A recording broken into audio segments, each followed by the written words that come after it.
there were 8 people, but 7 of them weren't listening to me. And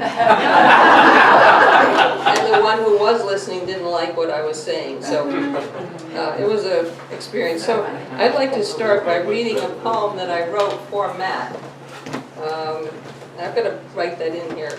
So we belong to a common poetry group, and I heard, I really admire his style, and so I thought he and Paul were talking and saying that, you know, I'm a very different kind of poet, and I probably couldn't write a poem in Matt's style, and that proved to be correct. But I started out with that idea that I wanted to write a poem in his style and in his honor, and I took one of his lines, stole it right from his poem, which is, "This is not a nervous breakdown."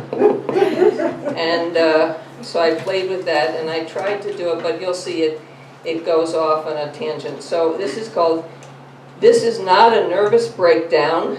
This is an elephant standing on one foot on a ball, not in a circus in the Serengeti, not an African but an Asian elephant, Elephas maximus indicus, who produces 220 pounds of dung per day." Dung per day, a wonderful sound. "The ears of African elephants are shaped like Africa. The ears of this Asian elephant are shaped like Borneo. Borneo is the largest island in Asia, but let's not go there unless we have to. Why is this elephant standing on a ball, balanced on a single foot? Because he can? That's unsatisfactory. Only answers that outstep questions get you somewhere you want to go. This elephant, this Asian elephant in Africa, was trained to stand on a ball with one foot during his years in the circus. They had a big, brightly colored star-spangled ball, and he stood on it on one foot, attended by roars from the crowd. Also the roars of the lions in the next tent, but that's a different story. Why does he stand on a ball on one foot? He was trained to do it in the circus.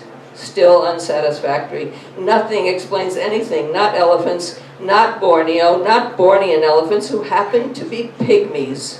The pygmy elephants of Borneo are baby-faced, with oversized ears, plump bellies, and tails that drag on the ground. But it is a regular Asian elephant who stands on an unspangled ball near the center of the Serengeti, because that's where he is, and that's where he found it. What is an Asian elephant doing in Africa? What a question. This is not a joke. This is desperation wearing a see-through mask. Who put a ball in the vast Serengeti able to support an elephant? Why do you ask? The elephant remembers what he used to do before they returned him to the sandy bosom of Mother Nature.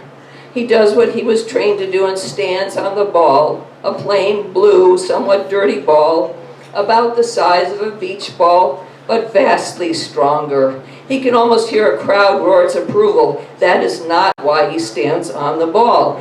He stands on the ball hoping to crush it, but the ball remains round. A moment later, the elephant gets off the ball and wanders away. What am I saying?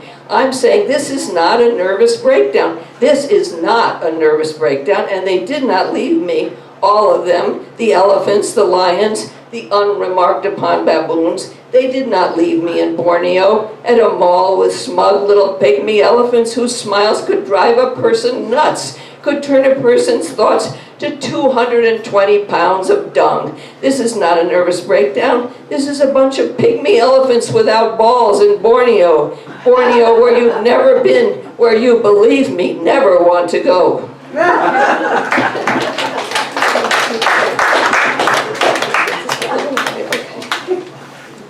Thank you. So I'm going to read another.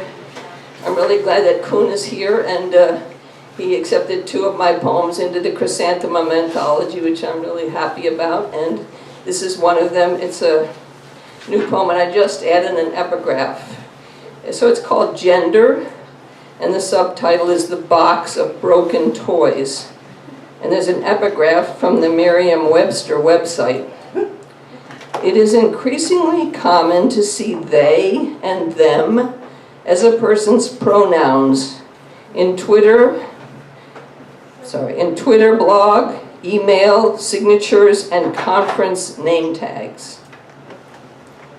He stretches on the rooted ground beneath a birch and puts the box of broken toys between her knees. A naked doll with one arm gone displays a plastic smile with confidence amid a wrecker's paradise of matchbox cars. Just yesterday, this is she, S/he, just yesterday, she finally came to visit, and after a defrosted dinner, the three of them faced off across a scarred and varnished table to discuss the parents' need to move. And then, she's thought this out, while she retired to the attic and lay sleepless, sweating on the covers of a short and narrow bed. His father died, as they say, peacefully in sleep.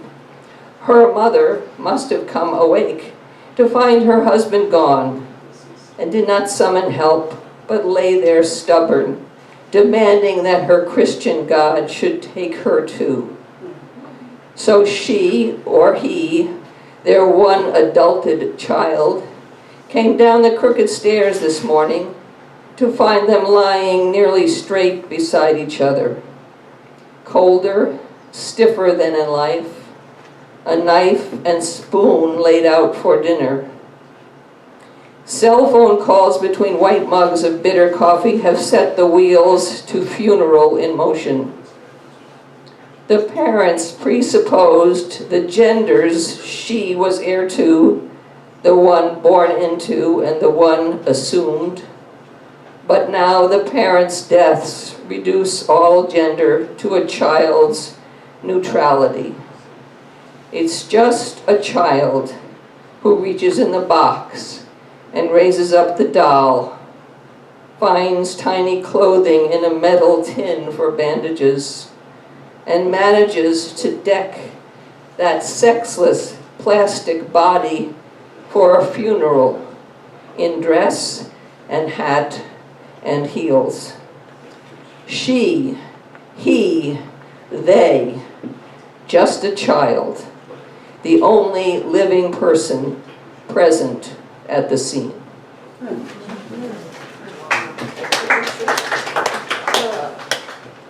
So then I'd like to read a few from this book. It was published last year. I think it's new and selected poems. And I wanted to read a paradel on love. So I like this because it's a fun explanation if you haven't heard of a paradel. Billy Collins claimed to have discovered this form, 12th century troubadour form. And he went into great lengths to explain how you write a paradel. You have to take one line, and then repeat it, another line, repeat it, and then the last two lines of the 6-line stanza, use just those words, no more, no fewer, in a new combination. And you're not allowed to add anything or subtract anything. You do this for 3 stanzas, and then the last stanza takes every word from those 6 lines, scrambles them again, and produces this stanza. And Billy Collins gave us a few examples. He said, I'm going to try to write it, and then he had to, what, and, if, ha, ha, who, ha, at the end to show, I think, how ridiculous difficult form is. And he really got on him. I like Billy Collins. Most academics can't stand Billy Collins because he's so easy. Everybody understands him. But I thought it was a challenge, so I went through a phase and I wrote a series of paradels. And this one is, curiously enough, is probably the most autobiographical of my poems. I wrote this when my 4th husband and I were getting divorced. And he was in the audience. And I read this poem, and I think we both cried. So one other thing, I made it a little more difficult. So what I do is take a line, and then I change that line by some small tweak that makes it a different line. So you'll see that. But this is all mathematically laid out. So this is a paradel on love. One other thing I should say, I read this at the Bart Baxter performance. I was a semi-finalist, And my cohort, I forget who it was man, he had already read, and he did very well. And so I'm reciting this from memory, and I got about 3/4 of the way through. I couldn't remember the next line. I could see the manuscript on the table, and I knew I could just step down, go and get it, and read it, but then I knew I would lose the competition. So I just stood there, and it came to me, and I went ahead. And I won, and 2 of the judges said that they gave it to me because they were so touched by how moved I was by my own poem. Overcome with emotion, that they overcame with emotion too. So anyway, I didn't tell them the truth. So this is Paradell on Love. Once our hearts were open, we made love. We made love once our hearts were open. We turned and embraced in huge, unmade spaces ruined by war. Unmade, we turned and embraced in huge spaces ruined by war. Once we turned and embraced open war in huge spaces we made, our hearts were ruined by unmade love. Have you vanished from the face of this life? You have vanished from the face of this life. Still, I miss longing and belonging to you to have love. I still miss longing to have love and belonging to you. I have vanished from this life to miss longing, and still you have the face of love belonging to you. Our old blind pain did not help us find a way to God. Our old pain did not help us find a way to blind God. God could not let us be true to one another. One God could not let us be true to another. Let us find another blind God to be true to. Our old one-way pain God could not help us. Our blind way of belonging to old war turned our heart spaces to pain. We once embraced love and could have vanished from another God to find the one true face to help us. You were not open, God. You did not let be and have ruined us. And still, in this unmade life, made huge by longing, I miss love.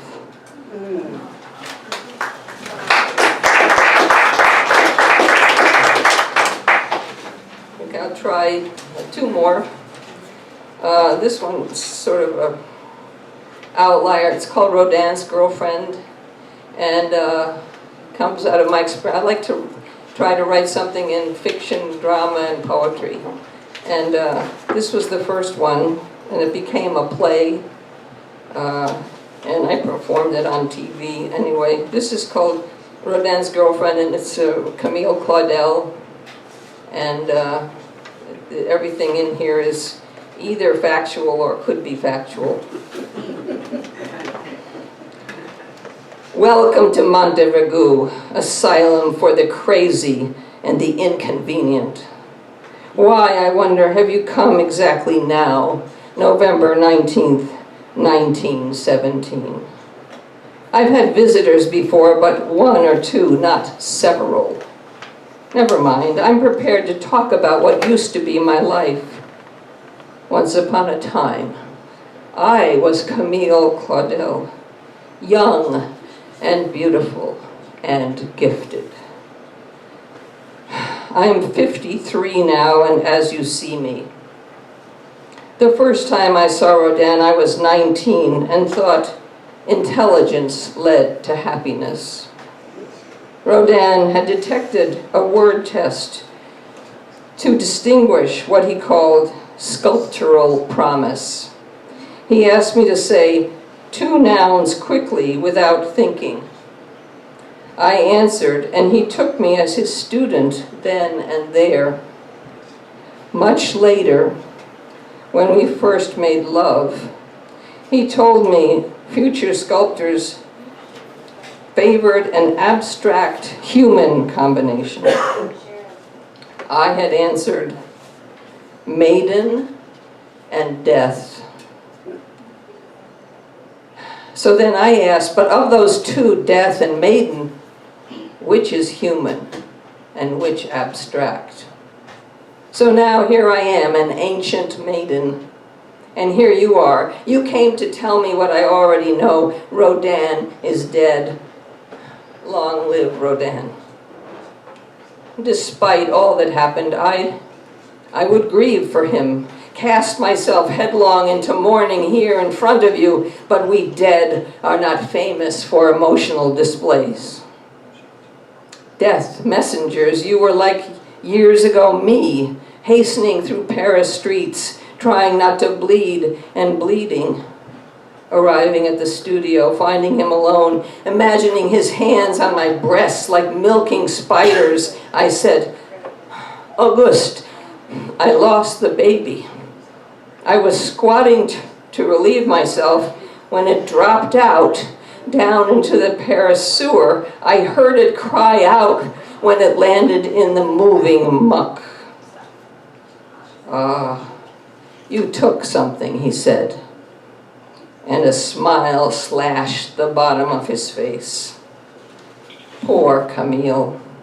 It must have been dreadful.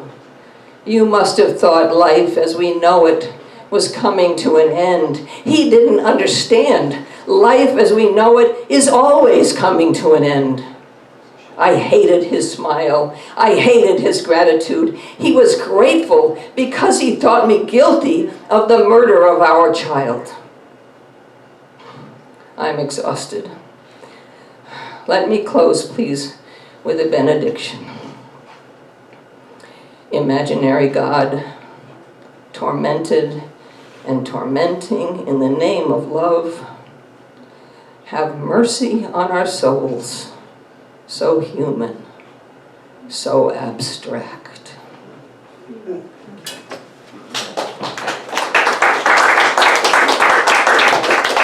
I'd like to read the last poem, and I had a most wonderful experience with this poem.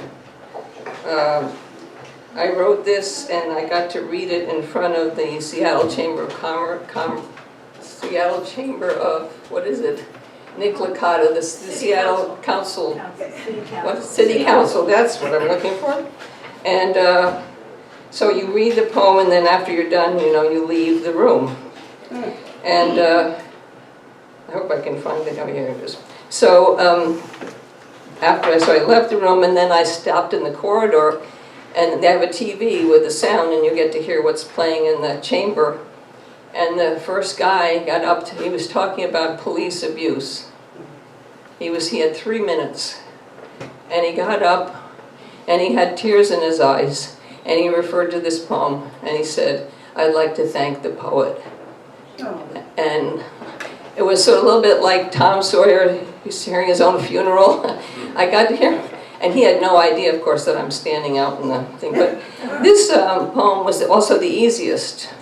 It came to me in a dream, almost exactly the way it is. And so it doesn't even feel like my poem, feels like some whatever, and it's called The Reception Line. Last night, I dreamt about Aunt Percy, the spunky alcoholic I so loved for being who she was, funny and flawed. Leaving a bar one night when she was young, she rammed her car into a back road bridge abutment, then made her way in heels to the nearest farm and called the police, complaining that someone had moved the bridge. Aunt Percy Old was in my dreams' reception line. She offered me apricots, cold and sweet. Aunt Percy, I said, you look wonderful. But thin, she said, and it wasn't good. A question came up. Someone in the family needed immediate help. Don't worry, I said, which is almost always a mistake. Leszek, I'm sorry, could you stop that? It's Yes, very I'm distracting. Don't worry, I said, which is almost always a mistake. I think dream talking with the dead may be a sign my own death's not far off, and there's little time left for me to tell it like I think it is, which is the farthest honesty can take us while we breathe. In the dream, I spoke to my father and was glad to see him looking well. The last real time was in a Scottsdale hospital. I went in as soon as the nurses were done with bathing and shaving and feeding him. Garbled as he was, he got out my name and mumbled something about feet and cold. I rubbed his feet till he signaled me to stop, left a picture of my mother by his bed, and walked back to his nearby empty house, meaning to return after lunch. I was hardly in the door when the hospital called. In the dream, my father too was standing in the reception line. He looked happy and healthy. I said I was glad to see him. Then I added, speaking from someplace deeper than memory, "You're my father, among other things." When I woke up, I knew. My father's love was like a ship, and the ship wrecked and went down, and wood floated to the shore of the island of my life. And I picked up all the timber I could and used it for fire when the nights were cold. When we die, it doesn't matter what we had, only what we did. You may, like me, be so close to the edge your feet are beginning to get cold. Your dead, too, may have formed a reception line, and so many in our family need immediate help. Thank you.